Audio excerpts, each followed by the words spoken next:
তো হুজুর সাল্লাল্লাহু আলাইহি ওয়াসাল্লাম বলেন যে দেখো, কোন খারাপ ধারণা নিয়ে তোমাদেরকে আমি পছন্দ দেইনি, কোন খারাপ ধারণা নিয়ে আমি তোমাদেরকে পছন্দ দেইনি, বরং এই জন্য তোমাদেরকে পছন্দ দিছি যে এটা তো এমন মজলিস যে মজলিসের উপরে আল্লাহ তাআলা ফখর করেন, আল্লাহ তাআলা গর্ব করেন। মেরে মহতরম দোস্ত আর বুজুর্গ, সত্যিকারী ঈমান আর ইসলাম এমন বড় দৌলত, যে দৌলতের জন্য আমাদেরকেও উচিত যে আমরাও যেন সবসময় আল্লাহ তাআলার শুকরিয়া আদায় করি। اللہ تعالی شانو نے مزید احسان فرمایا کہ ہمیں آپ کو جناب رسول اللہ صلی اللہ علیہ وسلم کا امتی بنا دیا۔ حضور کا امتی ہونا یہ بہت بڑے شرف کی بات ہے، بہت بڑا افتخار ہے، یہ بہت بڑا عزت کی بات ہے کہ اللہ تعالیٰ نے ہمیں سید الانبیاء صلی اللہ علیہ وسلم کا امتی بنا دیا۔ اور یہ امتی ہونا یہ ایسی امت ہے جس کے بارے میں کہا گیا کہ سب سے آخر میں دنیا میں آئی، سب سے پہلے جنت میں جائے گی، اور اسے اللہ تعالیٰ شانو قیامت کے دن بڑے اعلیٰ مقامات عطا فرمائیں گے، حتیٰ کہ انبیاء علیہ السلام کی کرسیوں کے قریب ان کی بعض افراد کی کرسیاں لگوائی جائیں گی۔ یہ حضور کا امتی ہونا، اس پہ بھی ہم اللہ کا شکر ادا کریں کہ اللہ نے ہمیں بہت بڑی نعمت عطا فرما دی۔ پھر یہ کہ اس احسان کو خود اللہ تعالیٰ شام نے بطور احسان کے جتلایا ہے۔ کوئی چھوٹی چیز دینے پہ کوئی کسی کو جتلایا نہیں کرتا، وہ بڑی چیز دے تو جتلا سکتا ہے۔ پھر یہ کہ جس نے دی اس کی حیثیت کیا ہے، تو اللہ تعالیٰ شان ہو جس کو بطور احسان کے جتلائیں تو کتنی بڑی نعمت ہوگی، اس پہ بھی ہم اللہ کا شکر ادا کریں۔ বলেন যে শুধু ঈমান আর ইসলামের দৌলত দান করছে তাই না, বরং আল্লাহ তাআলা আরো ইহসান করছেন আমাদের উপর। আল্লাহ তাআলা আরো ইহসান করছেন, অনুগ্রহ করছেন আমাদের উপরে, যে আল্লাহ তাআলা আমাদেরকে হুজুর সাল্লাল্লাহু আলাইহি ওয়াসাল্লামের উম্মত হওয়ার সৌভাগ্য দান করছেন। বলেন যে হুজুর সাল্লাল্লাহু আলাইহি ওয়াসাল্লামের উম্মত হওয়ার সৌভাগ্য পাওয়া এটা সাধারণ কথা না, এটা অনেক বড় কথা। এটা অনেক বড় কথা যে উম্মত সম্বন্ধে আল্লাহ তাআলা আল্লাহর নবী খবর দিয়েছেন যে এমন উম্মত যারা দুনিয়াতে আসবে সবচেয়ে পরে এবং দুনিয়া থেকে এবং জান্নাতে যাবে সবচেয়ে আগে। এত বড় দৌলত, এত বড় নিয়ামত আল্লাহ তাআলা আমাদেরকে দান করছেন। বলেন যে এই জন্য এর উপরে আমাদের শুকরিয়া আদায় করা উচিত যে আল্লাহ তাআলা আমাদেরকে হুজুর সাল্লাল্লাহু আলাইহি ওয়াসাল্লামের উম্মত বানাইছেন। বলেন যে এই উম্মতের মর্যাদা এমন হবে যে উম্মতের মধ্যে থেকে অনেকের জায়গা কিয়ামতের ময়দানে, অনেক বসার জায়গাটা কিয়ামতের ময়দানে নবীদের পাশে পাশে হবে। আল্লাহ তাআলা ওই উম্মত হওয়ার সৌভাগ্য আমাদেরকে দান করছেন। বলেন যে ইসলাম নামক নিয়ামত পাওয়া, দ্বীন নামক নিয়ামত পাওয়া, হুজুর সাল্লাল্লাহু আলাইহি ওয়াসাল্লাম উম্মত হওয়ার সৌভাগ্য অর্জন করা, এটা আল্লাহ তাআলার এত বড় ইহসান যে আল্লাহ তাআলা এটাকে আলোচনা করছেন যে আমি এত বড় বড় জিনিস তোমাদেরকে দিয়েছি। কেউ যদি কোনো সাধারণ জিনিস কাউকে দেয়, অনুগ্রহ করে ইহসান করে, এটার আলোচনা মানুষে করে না, কিন্তু অনেক বড় জিনিস যদি দেয় তাহলে সে হক রাখে যে এটা আলোচনা করতে পারে যে আমি তার জন্য এতখানি করছি।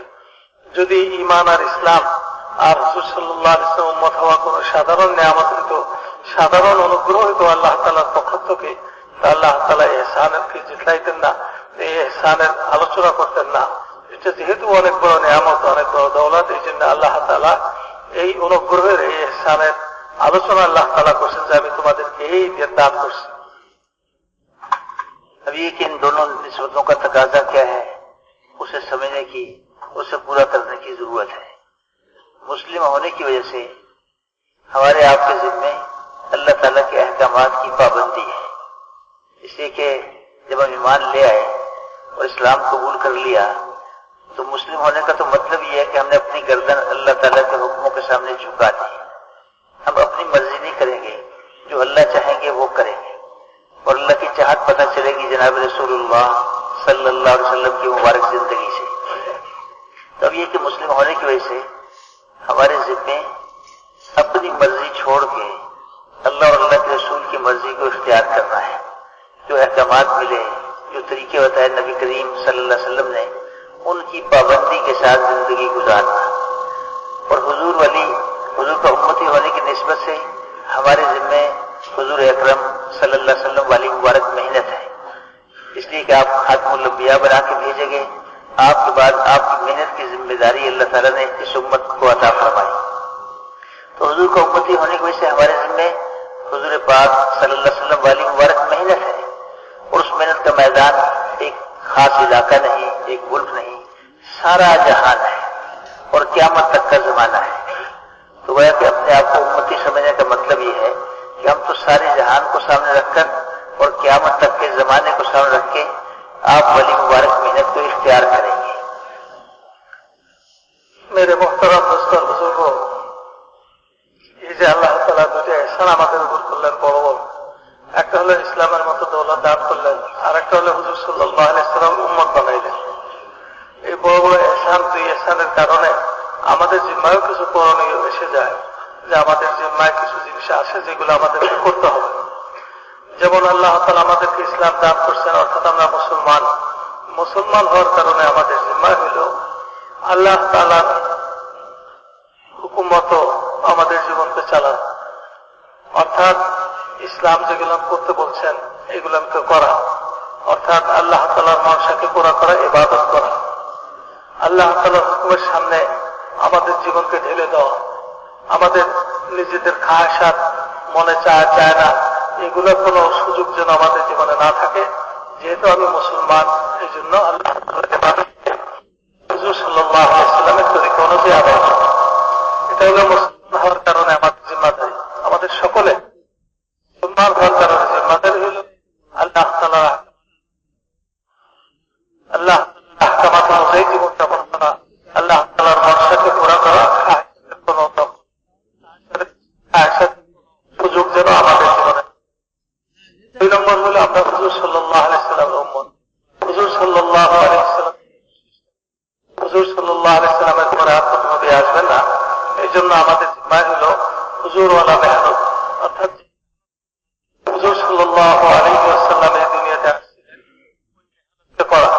আর হুজুর সাল্লাল্লাহু আলাইহি ওয়াসাল্লামের মেহনত যেটা, এটা কোনো নির্দিষ্ট এলাকার মধ্যে সীমাবদ্ধ না, কোনো গোষ্ঠী জনপদের সাথে সীমাবদ্ধ না, নির্দিষ্ট কোনো দেশ মহাদেশের মধ্যে সীমাবদ্ধ না, বরং হুজুর সাল্লাল্লাহু আলাইহি ওয়াসাল্লামের মেহনত যেটা, এটা সারা দুনিয়ার মানুষের জন্য এবং কিয়ামত পর্যন্ত আনেওয়ালা মানুষের জন্য হুজুর সাল্লাল্লাহু আলাইহি ওয়াসাল্লামের মেহনত।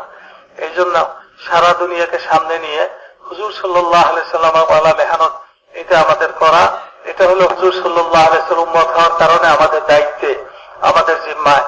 এই জন্য হুজুর সাল্লাল্লাহু আলাইহি ওয়াসাল্লামের মেহনতকে হুজুরওয়ালা তরিকাতে সারা দুনিয়ার মানুষকে সামনে নিয়ে কিয়ামত পর্যন্ত আনেওয়ালা জমানাকে সামনে নিয়ে এই মেহনতকে আমাদের করা, এটা হলো আমাদের জিম্মা।